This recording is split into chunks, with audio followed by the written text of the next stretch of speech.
মুর্শিদাবাদের ফারাক্কার বিডিও অফিসে বুধবার এসআইআরের শুনানি চলাকালীন ভাঙচুরের অভিযোগ উঠেছে তৃণমূল বিধায়ক মনিরুল ইসলামের অনুগামীদের বিরুদ্ধে। অভিযোগ, বিধায়কের উপস্থিতিতেই তার অনুগামীরা বিডিওর ঘরে ঢুকে চেয়ার টেবিল ভাঙচুর করে। সরকারি কর্মীরা ভিতরে বসে থাকা অবস্থায় এই তাণ্ডব চলে। এমনকি ইআরওর ঘরেও ভাঙচুর চালানো হয় বলে আরও অভিযোগ। এর ফলে সাময়িকভাবে বন্ধ হয়ে যায় শুনানি।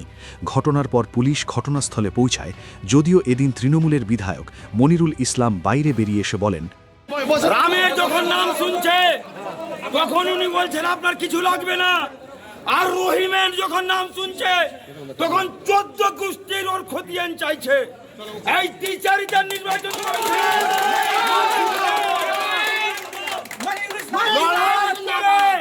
এই দেশকে স্বাধীন করেছি, আর ফারাক্কার মানুষকে বাঁচাতে গিয়ে যদি গুলি খেতে হয় মনিরুল ইসলাম আগে গুলি খাবে।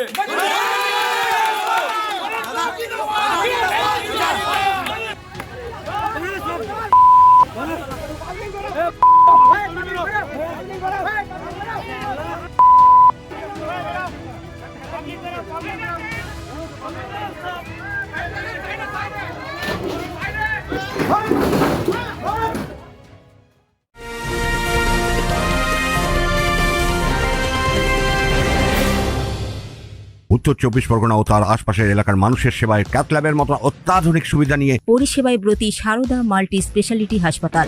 একই ছাদের তলায় মানুষ সাধারণ চিকিৎসা থেকে শুরু করে 24 ঘন্টা cath lab, MRI, CT scan, এনআইসিইউর মতো সুবিধা এবার থেকে পেয়ে যাবেন সারদা মাল্টি স্পেশালিটি হাসপাতালে। প্রয়োজনে যোগাযোগ করুন 033-2592-0730, 2593-0730, 2593-3562 ও 9331275635 নম্বরে। আমাদের ঠিকানা Royal Park, Kalyani expressway, Barrackpore, Kolkata 7,01,21। Sarada multi speciality হাসপাতাল, পরিষেবাই হোক আমাদের মূল লক্ষ্য। এদিকে জাতীয় নির্বাচন কমিশন পশ্চিমবঙ্গের সিইওকে এফআইআর করার নির্দেশ দিয়েছে।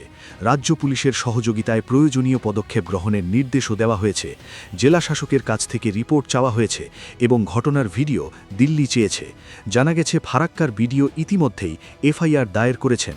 ঘটনায় 4 জন গ্রেপ্তার হলেও বিধায়কের নাম সেই এফআইআরে নেই বলে সূত্রের খবর।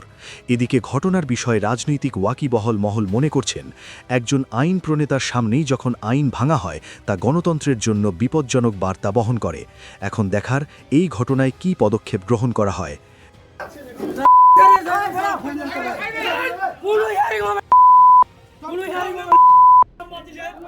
Bureau report, news Bengal today. Meghbela লাইভে আপনার পছন্দের টিভি চ্যানেলস সম্পূর্ণ বিনামূল্যে, শুধুমাত্র মেঘবেলা ব্রডব্যান্ডের কানেকশনের সঙ্গে। মেঘবেলা ব্রডব্যান্ড, বাংলার ঘরে ঘরে।